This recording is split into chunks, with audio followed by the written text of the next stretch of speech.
Vamos a ver, chinita. Ahora, Filero. Vámonos al cerro de Amancáes. De la puerta de la iglesia a la cruz, a Guariupampa, a la arena, a Pocta.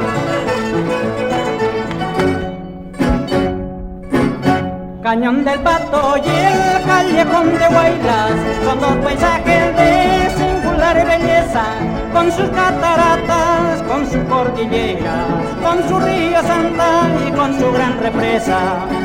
Cañón del Pato y el callejón de Huaylas son dos paisajes de singular belleza, con sus cataratas, con sus cordilleras, con su río Santa y con su gran represa.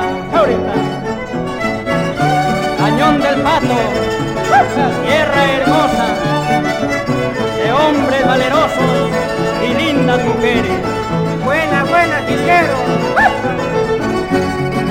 Cañón del Pato y el callejón de Huaylas, prestarme tus inmensas alas para poder volar a tus floridas faldas con mi pobre vida triste y marchitada. Cañón del Pato y el callejón de Huaylas, prestarme tus inmensas alas para poder volar a tus floridas faldas con mi pobre vida triste y marchitada. ¡Álzame la lurimpa, china! ¡Aquí voy yo! Palomita cuculí, no comas de nadie aquí. Palomita cuculí, no comas de nadie aquí. Porque te puede picar como me ha picado a mí. Porque te puede picar como me ha picado a mí. ¡Ahorita! Ahora, China. Negra. Merejita.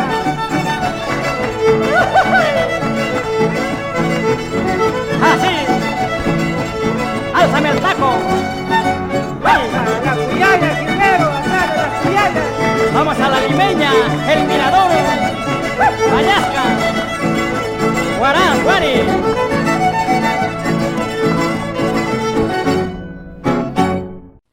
Sean bienvenidos y bienvenidas a esta conferencia virtual, homenaje a los pioneros de la Edad de Oro, presencia de la música andina en Lima. Esta práctica forma parte del ciclo de actividades dentro de las acciones de devolución a la ciudadanía de Filguero Proyecto Transmedia, ganador de los estímulos económicos para la cultura 2022 del Ministerio de Cultura del Perú. Es una conferencia virtual que nos invita a realizar un recorrido histórico que se inicia en las Pampas de Amancáes, en el Rímac, en 1954, y va marcando la evolución de la música popular y sus cultores a lo largo del siglo XX, hasta el año del fallecimiento del jilguero del Huascarán en 1988.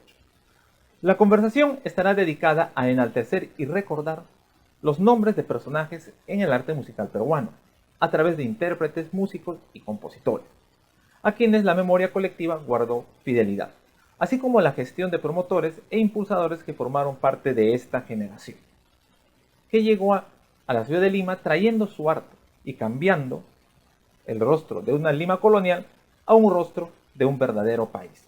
Comprenderá además un enfoque retrospectivo de la industria fonográfica, destacando el aporte de los pioneros en la industria discográfica nacional. Y muy bien, ahora sí, acompáñenos en este recorrido a través de la memoria y el tiempo. Vamos entonces con nuestro primer conferencista. En este caso tenemos la presencia de Carmen Pizarro Rojas. Ella es cantante y compositora, conocida como Cori Huayta. Carmen Pizarro es hija del patriarca de la música vernacular, don Luis Pizarro Cerrón. Hizo su ingreso a las Pampas de Amancáes cantando con el nombre de Cori Huayta. Acompañaba a su famoso padre a Radio El Sol. Fue promotora de eventos, comunicadora radial y gran compositora de muchos temas del quehacer vernacular como el huayno, corazón, corazón. Muy bien, entonces ahora sí, cedemos el paso a Cori Huayta. Soy Carmen Pizarro Rojas y tengo 92 años.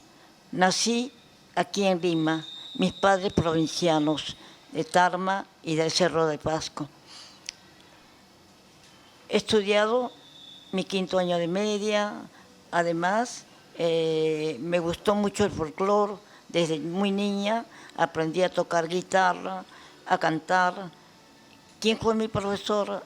Mi padre, me impostó la voz y además me enseñó a tocar la guitarra, a cantar la música de nuestra tierra.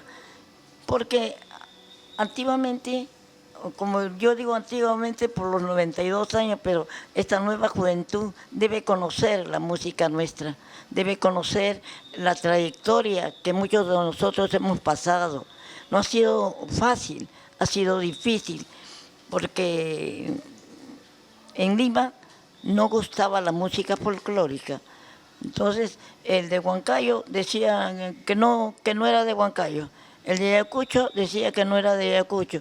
O sea, prácticamente ya no tenían pueblo, no tenían donde habían nacido. Y esto era un poco difícil. Teníamos que ir a cantar a los coliseos, pero eso fue en el año 1947 o 45, 46, ya salió un poquito a flote la música folclórica por las pampas de Amancay, las novedades, los concursos. Yo me inicié a los 10 años, canté con una gran orquesta, Ábalos, en aquella época era la mejor. Canté en diferentes escenarios como Lima de antaño, Los Claveles. Tenía que cantar para diferentes instituciones. De luego hice mi inicio, aparte de los 10 años, ya cuando tuve 14 o 15 años, mi padre era asesor en la municipalidad del Rímac, don Luis Pizarro Cerrón, y en aquella época llamaban a los de provincia, los conjuntos de provincias, y llegaron por medio de carta, pero a la municipalidad, que mandaban su embajada folclórica. Para esto no había quien dé inicio al desfile artístico. Entonces mi padre se ingenió de que yo me subiera en un burrito con mis plantas, con las hierbas, con lo que producía la sierra, y salí encabezando el desfile folclórico del año 47 en las pampas de Amancay. Las embajadas llegaban de provincias, las embajadas que llegaban, quizás ustedes no, por supuesto que no conocen, llegaban embajadas de Auquipincos, que era de Huánuco, llegaban los caballeros de Huánuco, llegaban del Cerro de Pasco, llegaban de Tarma, las chonguinadas y todo eso. Entonces, era conocer cada pueblo, cada provincia, su alcalde se comprometía a enviar a su embajada. Y aquí el premio era entregado, después que desfilábamos en las pampas de Amancay, nos daban el premio en el Teatro Municipal Osegura.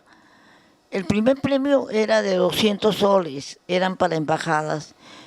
Para los conjuntos, el segundo premio 100 soles. Y para las cantantes, como yo cantaba y cantábamos muchas conocidas, eran de 100 soles. ¿No? Era dinero, porque en aquella época, en 1947, pues el recibir un premio de 100 soles era una millonaria, ¿no? Entonces, ¿qué se presentaban? Embajadas de Machu Picchu, era una embajada, una compañía, embajadas de Pacasmayo, de Trujillo, llegaban embajadas de Cerro Pasco, Ayacucho, y tantas, una infinidad de embajadas que desfilaban y después se iban a su pueblo.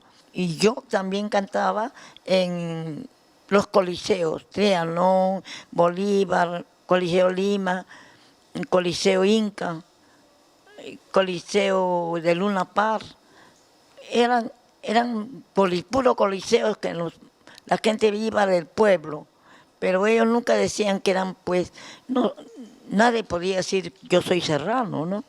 Nadie, porque era un insulto para la gente que escuchaba. Así decían que eran provincianos, se metían serruchos o serranos y tantas cosas que nos marginaban. Hasta en el colegio también nos marginaba.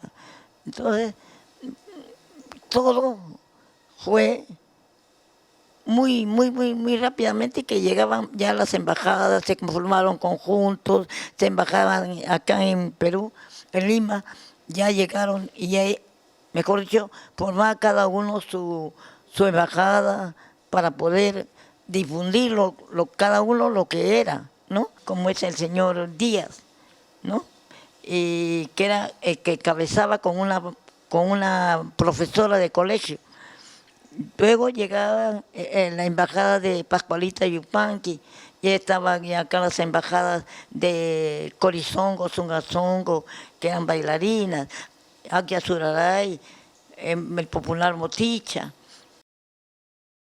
Me inicié a ser locutora en el año 51, con mi padre, que me llamaba para que yo aprendiera de él muchas cosas, ¿no? Entonces entré a Radio El Sol, en los Andes.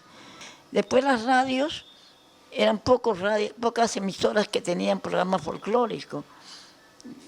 Habían 2, 4, 5 audiciones folclóricas, pero que eran de media hora. Pero a mi papá le dijeron, usted va a ir un mes nada más a Radio Sol, por un mes nada más, ya le vamos a pagar 5 soles. Correcto. Mi papá fue por un mes y se quedó como una cosa, nos hemos quedado como más de 20 años. Llegamos al año 60 y recién iban, ¿qué te digo? Venían en los trenes que venían de la sierra, venían colgada la gente, porque se venía a Lima, ya se quedaban acá.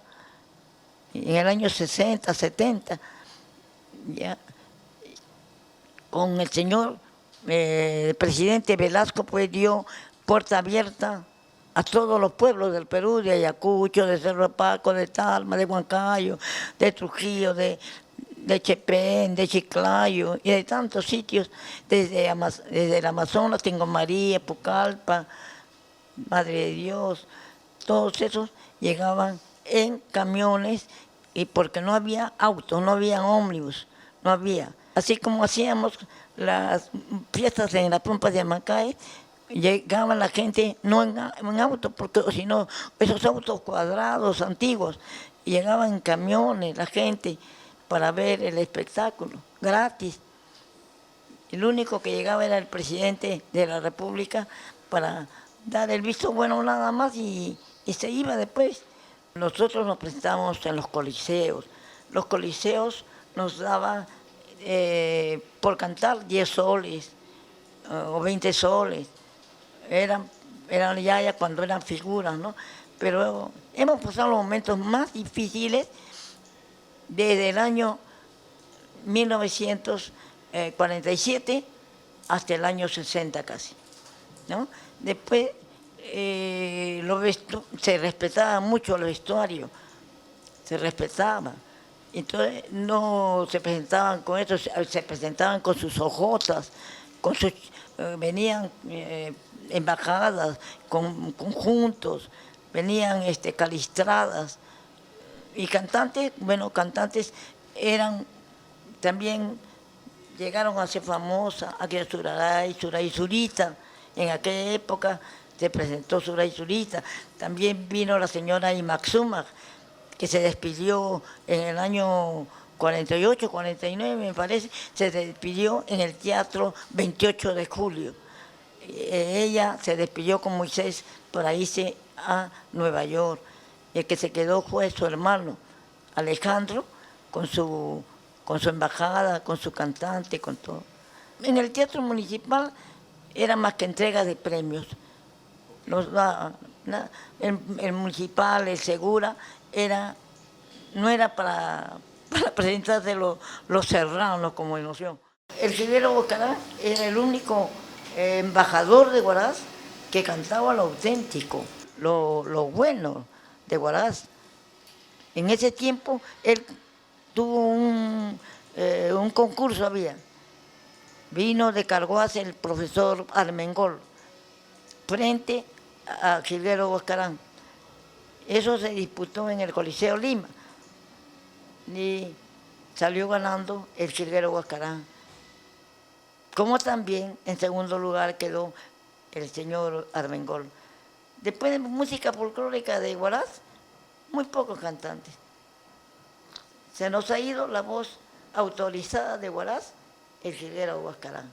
Es como la que tenemos a Princesita de Yungay, pero se fue una de las mejores artistas que era muy amiga de jilguero y muy amiga también de mi persona, Pastorita Guaracina. Ella estuvo con el jilguero de Huascarán cantando en diferentes lugares. A él le gustaba la música folclórica, entonces se inició como bailarín, era muy bueno bailando, encabezaba las compañías, pero más le gustaba cantar.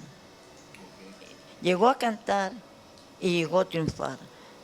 Ya triunfó como cantante, triunfó como compositor, pero solamente lo vi muy poco, pero sí, sabía que era un hombre muy inteligente, lo conocía, hemos hablado con él, ha recibido las medallas como buen intérprete y recibió las medallas de Sol en los Andes, que en aquella época se daban las medallas de 10 gramos de oro.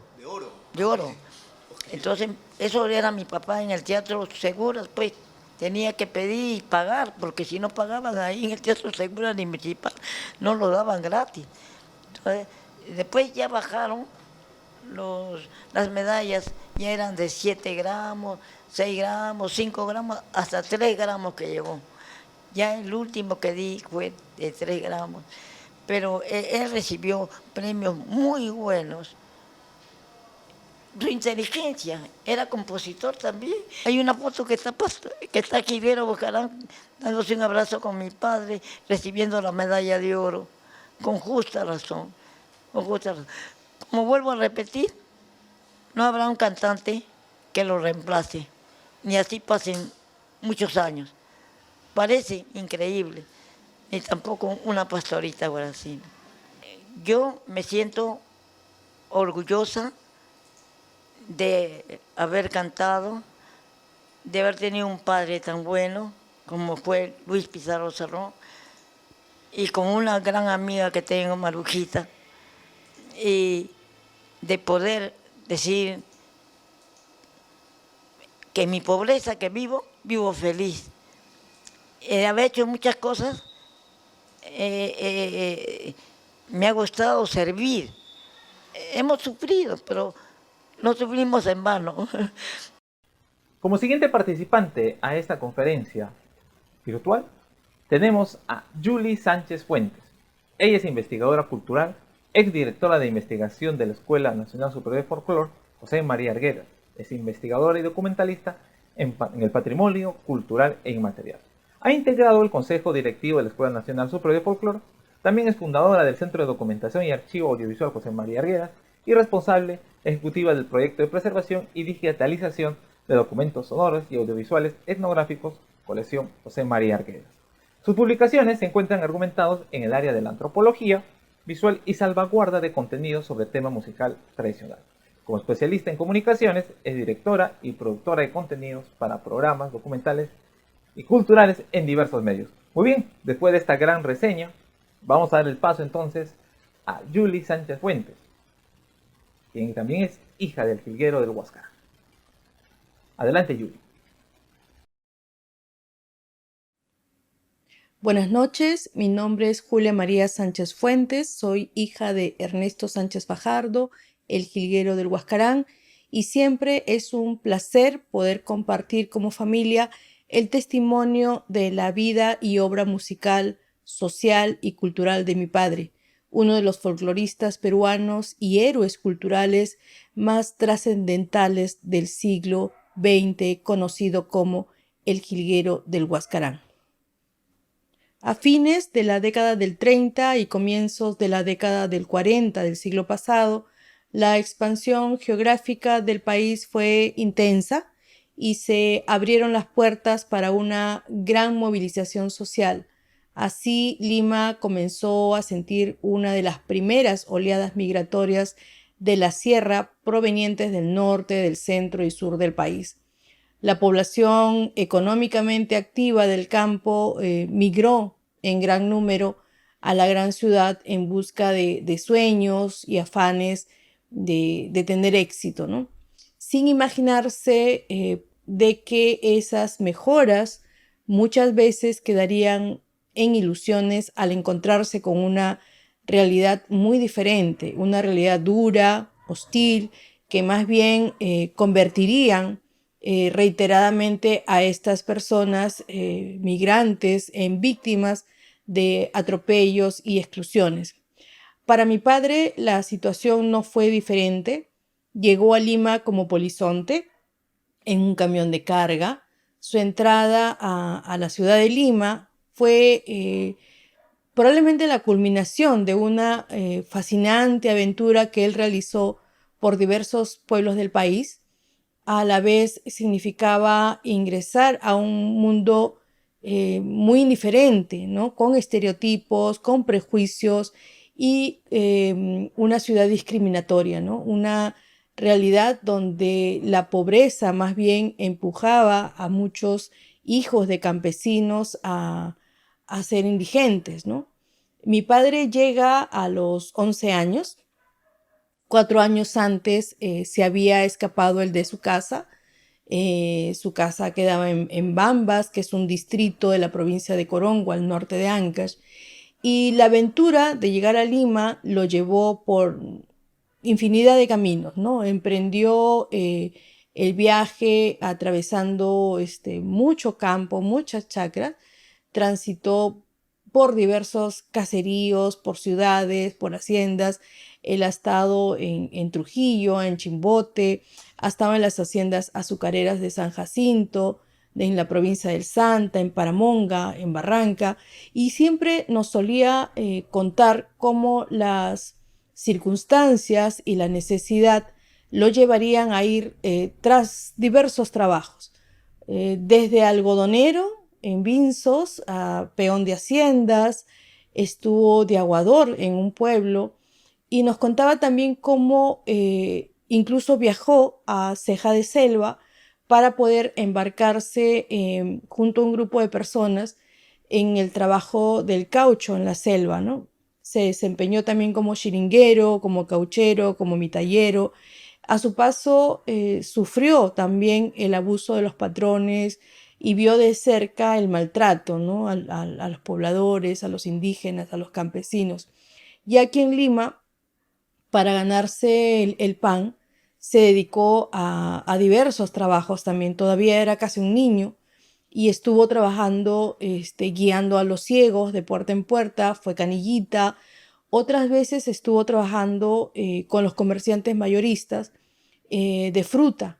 Y por ejemplo, ahí es donde al finalizar la jornada, y él recibía su propina para poder comer, pero también se reunían los hombres y mujeres del mercado a disfrutar, digamos, del caldo de la tarde, y eran las ocasiones donde él se ponía a cantar alguna melodía andina, ¿no? Que él se recordaba de las fiestas del pueblo. Entonces, esa sensibilidad que él tenía era aplaudida por sus paisanos, por los provincianos, porque probablemente también añoraban la tierra lejana y también el cariño por la familia que habían dejado. Por aquellos años conoció a un grupo de jóvenes que le propusieron que se integrara al negocio que ellos tenían de venta de cancioneros y vendían estos cancioneros en los barrios populares como El Porvenir y también el mercado mayorista, porque eran lugares donde se juntaban los provincianos, ¿no? O sea, generalmente de 100 habitantes, pues 90 eran provincianos. Entonces, aquí es donde él vendía los cancioneros y también realizaba viajes a diferentes provincias porque los chicos se instalaban en una esquina para vender los cancioneros y mi padre era el encargado de interpretar los huaynos, en cantar. Por aquel entonces todavía él no pensaba en dedicarse al arte, simplemente cantaba porque le gustaba. A principios de 1942 es que él forma con Miguel Paucar y Luis Ponce el trío Los Hijos del Sol del Cusco. Tenía 14 años y más o menos era la época en que perfilaba su vocación artística, a pesar que para la mayoría de limeños escuchar huaynos o cantar huaynos era cosa de indios. Sin embargo, él ya tenía estas ganas de querer pertenecer a una de las compañías artísticas, ¿no? Eran monumentales por la cantidad de gente y por las horas que ellos tenían de presentación artística. Y este entusiasmo que él tuvo lo hizo integrar diversas compañías folclóricas como bailarín y como cantante. En aquellos espacios él afinaba su cualidad de músico porque tocaba diversos instrumentos, tocaba la quena, tocaba la guitarra, tocaba la mandolina, incluso tocaba charango, y entonces lo lleva a conformar diversas compañías, ¿no? Por ejemplo, la de Sumactica, que fue la primera que él integró, luego la compañía Coricancha, que era sureña y la dirigía Moisés Ormachea. Luego estuvo también en la compañía Unión Ancash de Lucio Ardiles y la compañía Ollanta que dirigía don César Gallegos. Una de las últimas compañías folclóricas de las que formó parte fue Catalina Huanca, que dirigía el maestro Emilio Alanya Carhuamaca. Así nació artísticamente el Jilguero del Huascarán. Se inició recorriendo el país, cantando y vendiendo cancioneros, pero también era una forma de tener un íntimo contacto con la gente trabajadora, con la gente de condición sencilla, porque iba dejando en el camino este compromiso y esta pasión artística que sin proponérselo llevaba a acrecentar el tremendo cariño que tenía la gente por él, ¿no? Ernesto Sánchez Fajardo es un referente fundamental en la tarea de reconstrucción de nuestra identidad andina y como peruanos. Y es que mi padre representaba a ese Perú emergente que ya no se quedaba callado, a ese migrante que llegaba con su cultura a cuestas y se reafirmaba en una ciudad hostil para ellos. Su canto fue un testimonio desde su mirada como un producto del caminar que él realizó por los pueblos. Fue una voz que se hizo escuchar y a través de él a un sector importante de peruanos que eran y siguen siendo los marginados, ¿no? Por eso es evocado como uno de los artistas más puros y genuinos, por su autenticidad, que como consecuencia lo llevó a levantarse desde la profunda pobreza hasta convertirse en uno de los intérpretes más admirados y más aplaudidos del país. Siento que su aporte como uno de los grandes pilares en el canto comprometido, tal como el de otros artistas de la época como Pastorita Guaracina, Picaflor de los Andes o Flor Pucarina, constituyen un hito en la historia musical peruana, porque fueron los que supieron transmitir de manera honesta el mensaje propio de las poblaciones vulnerables. En el caso particular de mi padre, pienso que la amalgama, el forraje del canto de raíz tierno, sentimental y toda esa fuerza del canto de reclamo, del canto digno, es lo que facilitó su trascendencia. fue lo que origina esa cautivante necesidad de identificarse con él y ganarse la admiración y aprecio de miles de personas. Actualmente es uno de los cantautores más populares, más queridos del Perú, y su música sigue traspasando generaciones y sigue siendo inspiración de músicos. Y es que como personaje luchó toda su vida por la justicia y la equidad como única arma que fue su voz, su música, su cultura y su identidad.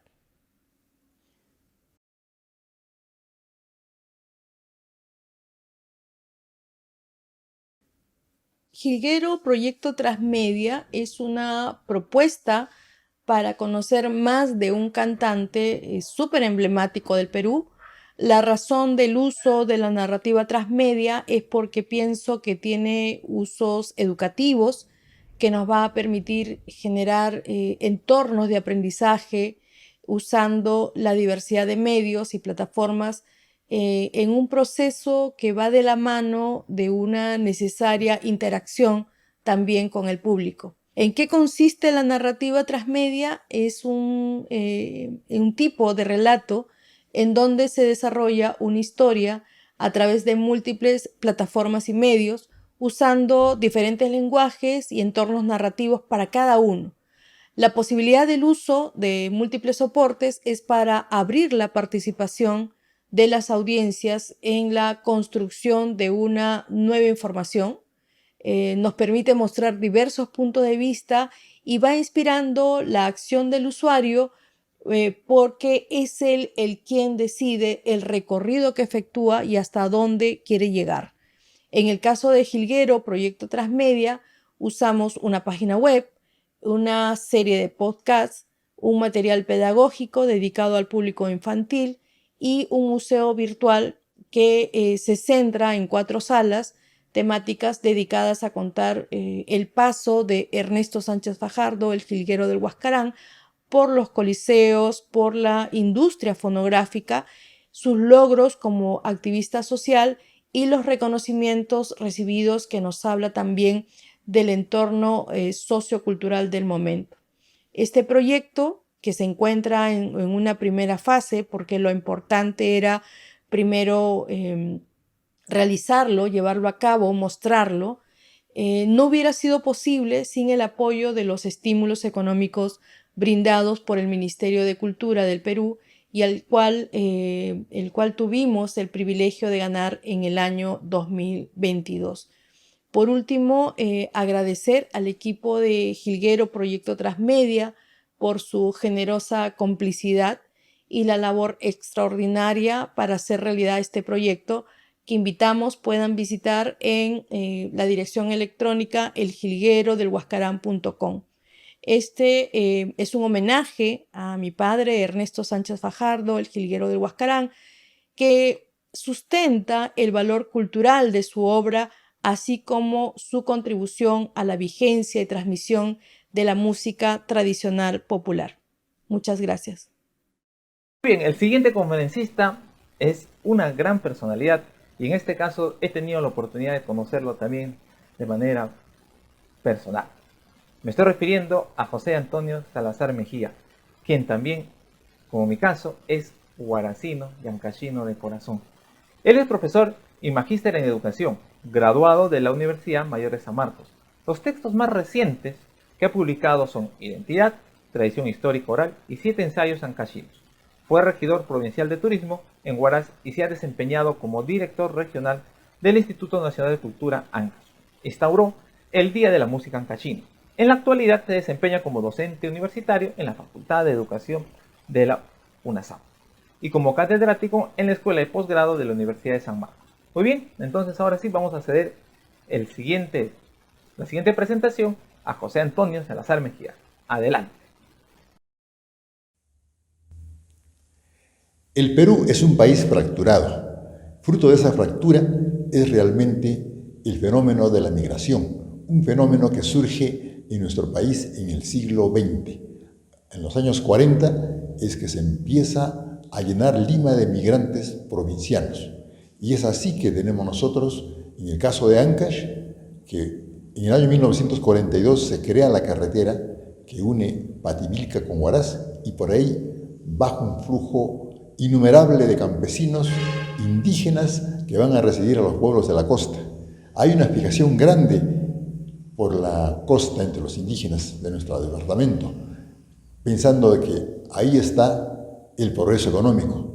Tenemos un huainito que es muy característico y que resume ese hecho cuando dice: vámonos, vámonos a Huacho, allí la vida es barata, 5 yuquitas por medio, un camotito de yapa.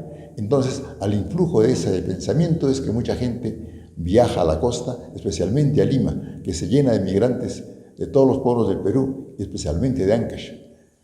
Ese campesino, ese indígena que llega a un medio hostil, encuentra en la música un recurso para preservar su cultura. Mi tesis es que hay una resistencia cultural entre los marginales, entre los indígenas que llegan y que tienen que adoptar la música como una táctica de resistencia. Y es así que ellos no solamente participan de los eventos de Mancaes, sino que también van a radicar, van a pulular en los famosos coliseos, que son una ventana para que puedan expresarse. Y ahí es que tenemos nosotros a conjuntos característicos y artistas característicos que van a hacer de la música un elemento de esa resistencia. Formalmente, los migrantes se agrupan en asociaciones, clubes departamentales, clubes provinciales y distritales. Y los coliseos sirven como un marco especial para que puedan ellos expresarse. Entonces, tenemos un recorrido de Amancaes a los coliseos y de los coliseos a las salas de grabación. La tecnología ya ingresa y ahí tenemos algo que es importante, ¿no? Que en las salas de grabación hay mucha música que se graba y se necesita ser escuchada. ¿Y dónde va eso? Van a las radios. Tengo este dato que es importante y que podemos reconocer, en el sentido de que en Radio Agricultura, Alejandro Diestra conducía el programa Por la Ruta de Conchucos. Basile Zavala dirigía Cielo Peruano. En Radio Excelsior, Rogato Zavala transmitía Perú Andino y Marino Mejía Puna. En Radio Santa Rosa, la pastorita Guaracina tenía un programa Canta al Perú. En Radio Folclor, Ever Álvarez Salinas conducía Melodías del Perú. Radio Independencia transmitía el programa Ancash Canta al Perú, dirigida por Juan Peña. Y finalmente Rigoberto Blanes conducía el programa Arriba Perú en Radio Libertad. Ven ustedes, entonces Lima se llena de la música de los migrantes peruanos y ancachinos especialmente. En el año 1972, el Estado peruano, en ese tiempo representado por la Casa de la Cultura, que iba a crear el INC, hace una encuesta y empadrona a los artistas migrantes de todo el país que radicaban en Lima. Se inscribieron 6.351 artistas, de los cuales 1.260 eran de procedencia ancashina. El 20% de los artistas radicados en Lima pertenecían al departamento de Ancash, el más voluminoso, el grupo más numeroso. Le seguían Lima Provincias con 1.100, estaba Ayacucho, con 700 y Huancayo con 550. Y luego seguían otros grupos. 4 departamentos tenían el 55% de artistas radicados en Lima. Y de ellos, reitero, Ancash era el más numeroso. Entonces, es así que se dividen entre conjuntos musicales y artistas solistas, y que tienen gran repercusión y que son pues referentes de nuestra música. Entre los grupos musicales destaca con luz propia el famoso conjunto ancashino Atusparia, que fue fundado a partir del conjunto típico Huaraz que participó en los concursos de Mancaes en la década del 30. Luego vendrían otros conjuntos y por cada provincia se hacían las representaciones de esos conjuntos, ¿no? Tenemos entonces el Centro Musical Corongo, tenemos la Vila Huaylina, tenemos al Trasandino Huari. Cada lugar tenía sus propios grupos que estaban representados muy bien en la capital y que empiezan a grabar. A raíz de que en Amancaes triunfa rotundamente un solista, que es Jacinto Palacios, viene un boom de los artistas. Jacinto Palacios fue el primero que logró demostrar que se puede vivir de la música, pero luego fue superado por otros artistas que lograron que la música sea una fuente de ingresos propios. Y así tenemos el caso de Ernesto Sánchez Fajardo, el famoso jilguero del Huascarán, que llegó a batir récords de venta, récords de grabación y logró un primer disco de oro. La Pastorita Guaracina es lo mismo. Una cantante que fue la primera, la pionera, por ejemplo, en tener un programa en la televisión. Entonces los artistas ancachinos han tenido esa trascendencia, y no solamente en el campo musical y cultural, sino también en el campo social y político. Hay que recordar que el año 1978, en la Asamblea Constituyente, un artista de origen andino, indígena, es elegido como congresista. Se trata de Ernesto Sánchez Fajardo, precisamente, que luchó junto con la Pastorita Guaracina por la creación de la universidad, junto y encabezando a diferentes elencos artísticos, y que gente que luchaba en ese tiempo por el tema social, que lo tenía muy presente, muy vigente. En ese sentido, ahí tenemos una gran participación. Y lo importante es de que estos artistas que se ubican en Lima, se posicionan ahí, hacen referencia a su tierra. En sus nombres artísticos están representados todo ello, ¿no? Al hablar del jilguero Huascarán, hablamos de que se identifica con aves de su tierra y con nevados o cerros de su tierra. Pastorita Guaracina hace referencia a su región. Flor de Paria, una flor y de la zona de su origen, Paria, así, la Estrellita de Pomabamba, Princesita de Yungay. Esos nombres son los que van caracterizando a los artistas que, aparte de su nombre personal, con ese seudónimo artístico van posicionándose y han logrado ser unas lumbreras en el firmamento musical del siglo XX en Lima.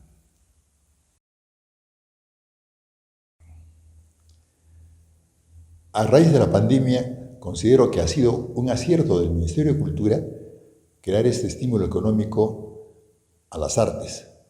Y en el caso nuestro es importante el hecho de que pueda producirse desde diferentes lugares trabajos especiales que van a redundar en incentivar la música, incentivar el arte y el recuerdo de los grandes artistas nuestros. De modo que el proyecto Jilguero Transmedia parece que es un gran acierto, que ha podido acceder a estos premios por su calidad, por su estructura. Yo entiendo de que es un modo muy importante de traer al presente para las nuevas generaciones la vida y la obra de un gran artista como es el jilguero del Huascarán, Ernesto Sánchez Fajardo, que se necesita conocer de su trascendencia, de su trayectoria y del hecho fundamental de que dedicó su vida al arte, y no un arte por el arte, sino un arte comprometido. De ahí que la grandeza de su obra merece ser preservada, y este proyecto, que es Jilguero Transmedia, da en el clavo y acierta con toda la riqueza que ha podido darle Yuli. Me parece que es algo brillante, es algo hermoso y que merece ser vivido, reflexionado y, por supuesto, difundido a nivel general. En ese sentido, no me cabe más que expresar mi felicitación y que esto siga adelante. Muchísimas gracias. Muy bien, vamos a proseguir entonces con nuestros conferencistas, y en esta oportunidad tenemos a Carlos Sánchez Guaringa. Él es antropólogo, director de investigación de la Escuela Nacional Superior de Folclore José María Arguedas, licenciado en Sociología, magíster en Antropología y egresado doctorado en Ciencias Sociales de la Universidad Mayor de San Marcos. También es docente universitario en la misma universidad, también en la Universidad Nacional de Ingeniería y en la Escuela Nacional Superior de Folclore José María Arguedas.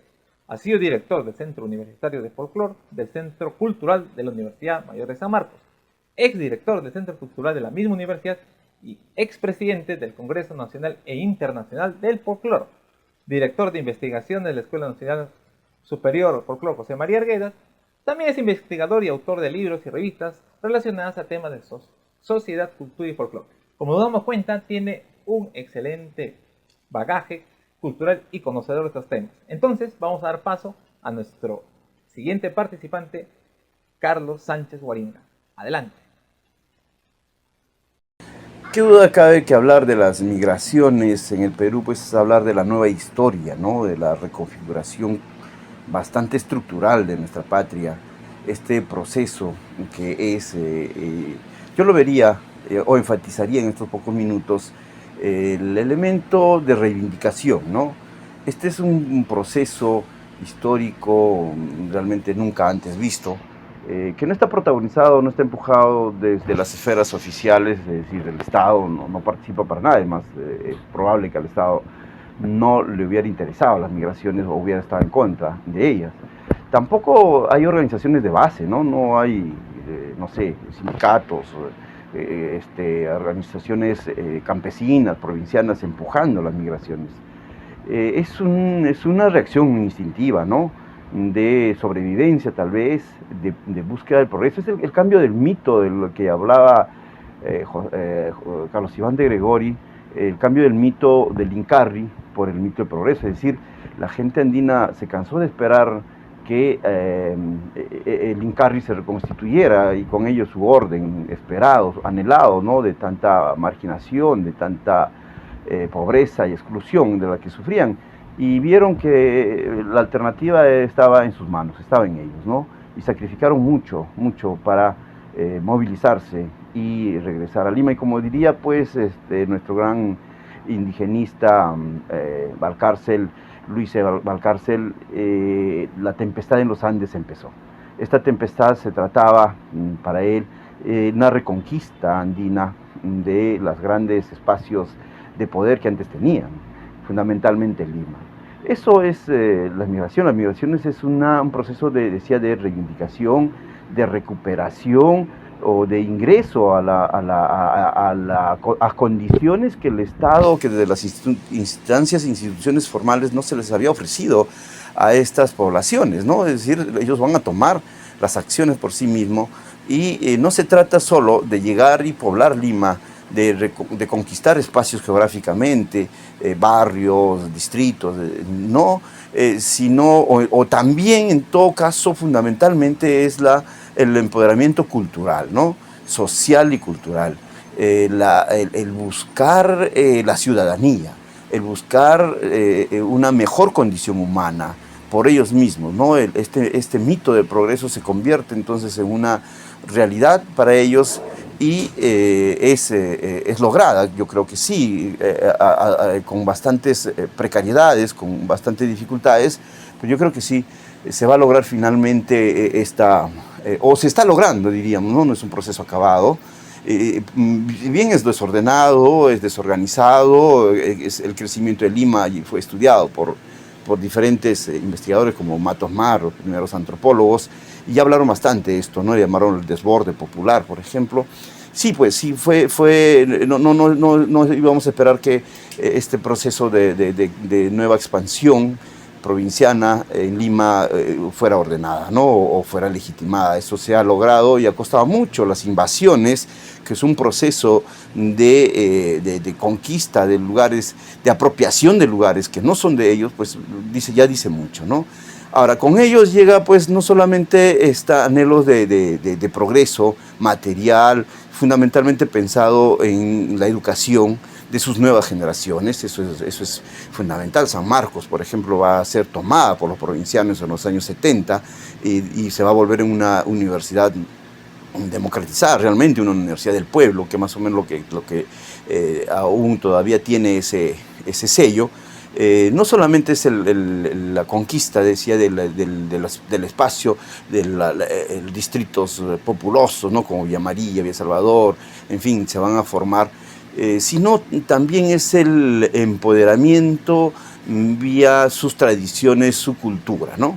Es decir, van a manifestarse también con lo más elemental que tiene la condición humana, que es la música, por ejemplo, la danza. En este caso, por dedicarnos a la música, tendríamos que decir que va a ser una forma también, un lenguaje, ¿no? Un lenguaje simbólico que va a tener entonces un espacio que va a conquistar nuevos también lugares, las radios, por ejemplo, las empresas discográficas, el mercado finalmente se va a iniciar, son los iniciadores de lo que hoy día llamamos pues las industrias culturales, las industrias musicales, que entonces seguro no se llamaba así.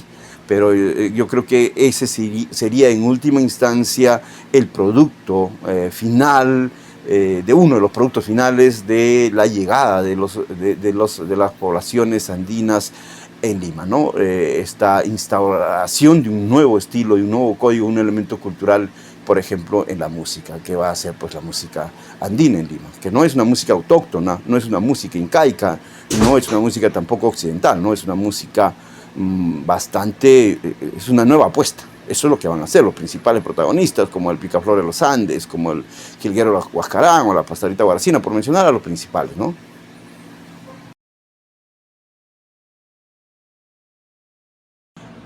Bueno, la música andina en Lima y sus principales representantes, yo creo que tendremos que empezar de qué épocas, ¿no?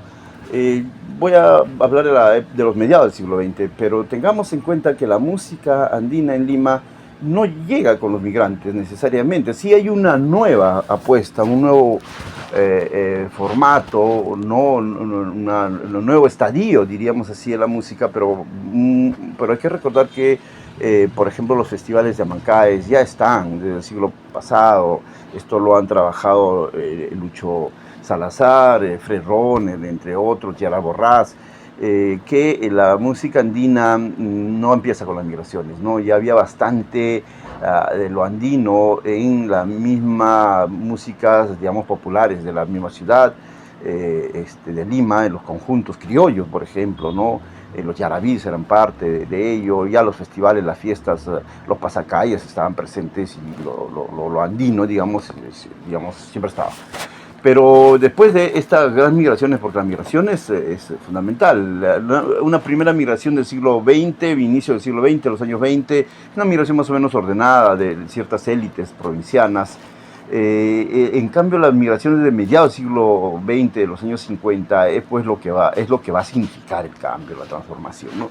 En ese sentido, sí, creo que tenemos que identificar el inicio de un crecimiento vertiginoso y de la importancia de la música andina en Lima, con los protagonistas. Me voy a quedar nuevamente con estos tres, que son de seguro íconos que han roto barreras, ¿no? El Picaflor de los Andes, el Jilguero Huascarán, la Pastorita Guaracina, que significan la apuesta por algo novedoso. La música andina limeña no es una música autóctona, andina, prehispánica, para nada. Sus formatos, su lenguaje musical, sus patrones de estructura y de llegada a los demás, tiene bastante códigos de la música occidental, por supuesto, ¿no? Las notaciones musicales, las afinaciones, los instrumentos, ¿no? Las cuerdas, en fin, la forma de orquestar y de arreglar. Pero hay, qué duda cabe, una cuestión muy consustancial, que es, diríamos, pues algo así como que la espiritualidad, el sentimiento, si quieren, algo mucho más abstracto, mucho más profundo, que los va a alejar de la música occidental, si no, pues no fuera diferente, ¿no? Esto, por ejemplo, en el caso de Picaflor de los Andes, las orquestas típicas con que él se acompaña, su marco musical, ya fue bastante estudiado. Raúl Romero, uno de los principales, que ha identificado cómo estos saxofones que pertenecen a la instrumentación y la música moderna de la Revolución Industrial en adelante fueron asimilados por las poblaciones del Valle del Mantaro y van a adquirir un nuevo formato. Estas familias de instrumentos aerófonos, por ejemplo, sí es una tradición muy andina, ¿no? Esto de agrupar instrumentos de vientos es muy inclusive prehispánico, porque los vientos siempre han sido los instrumentos de caracterización de lo prehispánico. Entonces, estos artistas no solamente están apostando por una música bastante moderna, en el sentido simple de no querer hablar que es música, digamos, primitiva, utilizo el término de moderno, porque son unas poblaciones que están en un nuevo espacio. Eso también a veces mucho creemos que los que llegan a Lima reproducen tal cual como si fueran sus tradiciones. No, el espacio, el contexto, el contexto sociocultural los obliga a a expresarse de una nueva forma, ¿no? Y eso justamente es lo que yo voy a considerar, ¿no? Como ellos son muy creativos para lanzar propuestas que van a cautivar, que van a crear un gran público, los coliseos, por ejemplo, ¿no? Los medios de comunicación, las industrias de discográficas, pues los años 50, no sé, llega Odeón, el sello Mac, y empiezan a grabar músicas que antes no hubieran apostado a grabar, ¿no? Esto creo que es fundamental, como ellos, por la búsqueda solitaria, ¿no? También, ¿no? Solitaria ellos, por el empuje de ellos, logran construir, yo creo que un gran imperio musical, de los cuales ahora los grupos ya están gozando, pues, de un espacio ya aperturado por ellos. Eso yo creo que esto es fundamental, ¿no? Los pioneros que son en abrir trocha, digamos, para lo demás, ¿no?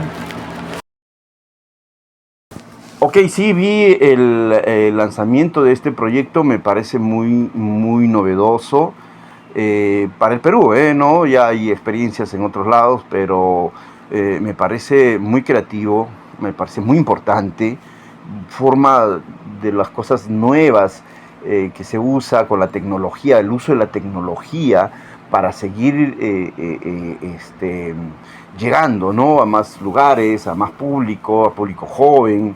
Que no queremos también que la música se perennice, ¿no? En la juventud siempre decimos que las nuevas generaciones tendrán sus propias músicas y harán sus propias músicas, pero es importante el conocimiento anterior, ¿no? De lo que ha sucedido, lo que sucede, lo que tenemos. Esa es la base sobre la cual se tiene que pisar para seguir caminando en la musicalización, la musicalidad. Entonces, en ese sentido, el proyecto Jilguero del Huascarán me parece muy novedoso, me parece muy bueno, una forma muy actual de llegar, de impactar y de conocer también. Yo creo que va a ser muy positivo, se van a conocer muchas cosas de manera, pues, ya ahora muy actualizada. Una vez ya no se quiere mover de la computadora, y con la computadora uno termina navegando el mundo. En ese sentido, yo creo que ya se ingresa, ¿no? Se ingresa a ese espacio y se da se hace conocimiento un aspecto fundamental de la historia de la música. Por esto, para mí, pertenece a la historia de la música andina en general, ¿no? O sea, en Lima, sí, por supuesto, ¿no? Pero es necesario conocer este gran inicio de lo que acabo de llamar el fortalecimiento, el empoderamiento de lo que luego va a ser, pues, las industrias musicales que hoy ya tenemos, yo creo, muy fortalecidamente, ¿no? Así que bienvenido al proyecto Jilguero Huascarán, a su creadora, mis felicitaciones y por esta apuesta, y pues, muchos éxitos. Bien, y de esta manera estamos llegando a la parte final. A nombre de Jilguero Proyecto Transmedia, le damos las gracias por estar aquí presentes. También recordarles que nos pueden seguir a través de la página de YouTube Jilguero, el Jilguero de Huascarán, y nuestra página en Facebook con el mismo nombre. También agradecemos a todos nuestros expositores que han participado, y con nosotros será hasta una próxima oportunidad. Gracias.